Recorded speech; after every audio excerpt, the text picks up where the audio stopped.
Welcome to The Explainer. Today we're jumping right into a pretty intense philosophical clash. We're looking at a deeply analytical critique by Handan Celestial, taking aim directly at the spiritual claims made in Chapter 2 of the book Farewell to Samsara. We've got a massive collision between two entirely different ways of viewing consciousness, reality, and the universe itself. Now, we're not here to take sides or tell you who's got it right. We're just putting these two heavy-hitting paradigms side by side to give you a front-row seat to an incredible debate. Let's get into it. All right, here's how we're breaking this down today. First, critiquing Farewell to Samsara. Second, mind, body, and brain. Third, time, space, and dualism. Fourth, Buddha and the divine. And finally, souls and absolute truth.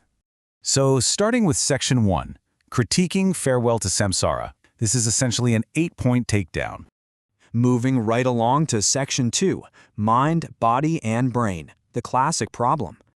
To really grasp Handan Celestial's critique here, we've got to understand how they define mind-spirit.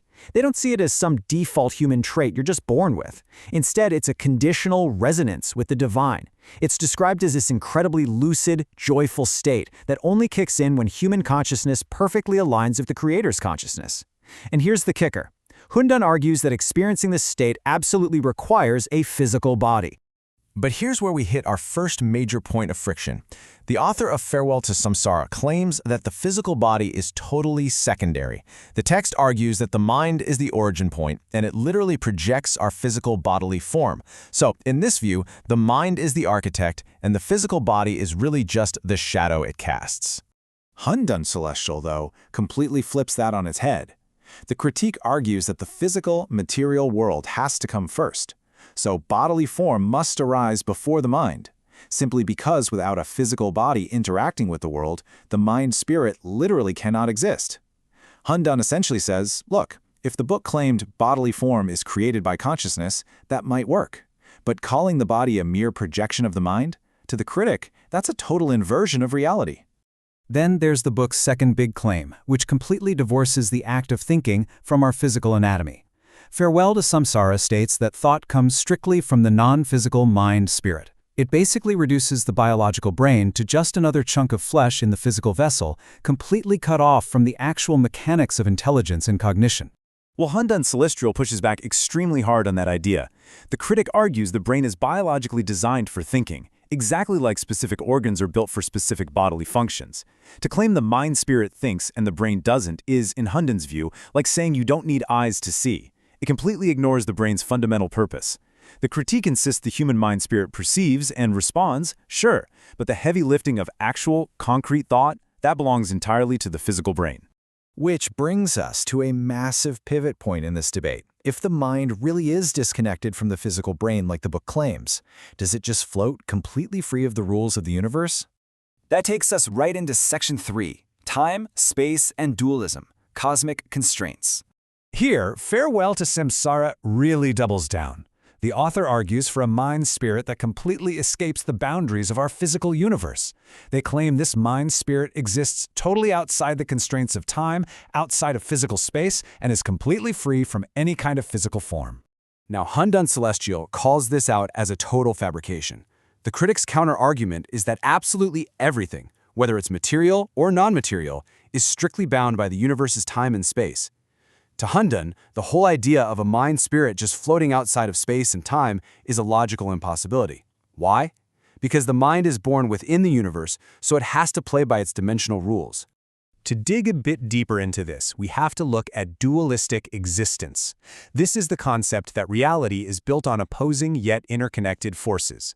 Farewell to Samsara brushes this off entirely as a myth, but the critic defends it fiercely, calling dualism a clear understanding of the universe's fundamental symmetry. The classic yin-yang dynamic. And this brilliantly highlights the deep philosophical split between the two. The book is pushing for an absolute monism, a singular existence where dualism is just an illusion. On the flip side, the critic argues that without the dualistic push and pull of yin and yang, the universe would literally collapse into chaos. Handan points out that pure yang cannot endure, and pure yin cannot give rise to life. So the tension between opposites isn't some myth, it's the actual engine of existence. All right, zooming out from the physical universe, we step into some incredibly heavy theological territory. How do these conflicting paradigms handle the highest levels of spiritual enlightenment, specifically the Buddha's teachings? Section 4. Buddha and the Divine. Reaching Enlightenment. Farewell to Samsara makes a really fascinating theological claim here. It acknowledges that the Buddha reached an ultimate emptiness and stepped beyond the realms of time, space, and form. But then, it claims this profound awakening still somehow fell short of God's realm. Hundon Celestial is quick to point out a massive logical paradox with that idea. The critic skeptically asks, if all dimensions of time, space, and form have already vanished entirely, what exactly is left to define the realm of God? I mean, if you've completely erased the canvas of reality, where does this higher realm even sit? To Hundon, this just sounds like an extravagant exaggeration. Furthermore, the book claims that the Buddha just never addressed the concept of God.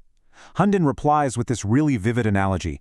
Moving your feet 1,000 miles is walking, even if you never physically write down the word walk. The point being, Buddhist teachings on the cosmos, like the vast mysteries in the Diamond Sutra, are inherently discussions of God's mechanics, regardless of the specific vocabulary he used. Finally, Section 5. Souls and Absolute Truth, the Final Debate. The book makes a huge, sweeping claim here, that individual distinct souls simply do not exist from any viewpoint whatsoever. It completely wipes out the concept of the individual spiritual self. Basically, it argues that the core of who you consider you to be is just an illusion. Hundon Celestial rapidly fires back with the catastrophic consequences of that claim. The critic argues that if there are no individual souls, there can't be a greatest creator. On a biological level, without individual cells, you literally don't have a human body. Philosophically, without distinct individual souls, there's absolutely no way to distinguish between humans, animals, or deities. For Hundon, individuality isn't an illusion, it's the fundamental building block of both biology and the divine structure. Wrapping up their text, the author of Farewell to Samsara makes an ultimate declaration of absolute truth, boldly stating that only their specific system of doctrine is true.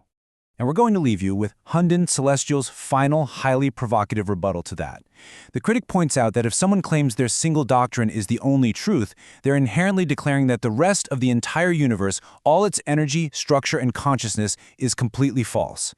It's a great reminder that claiming a monopoly on truth might require dismissing the reality of the universe itself. We've got a profound clash here between rigid monism and the interconnected dualism of reality. Definitely something to chew on as you continue your own learning journey. Thanks so much for joining me for this explainer. Keep questioning, keep analyzing, and we'll catch you next time.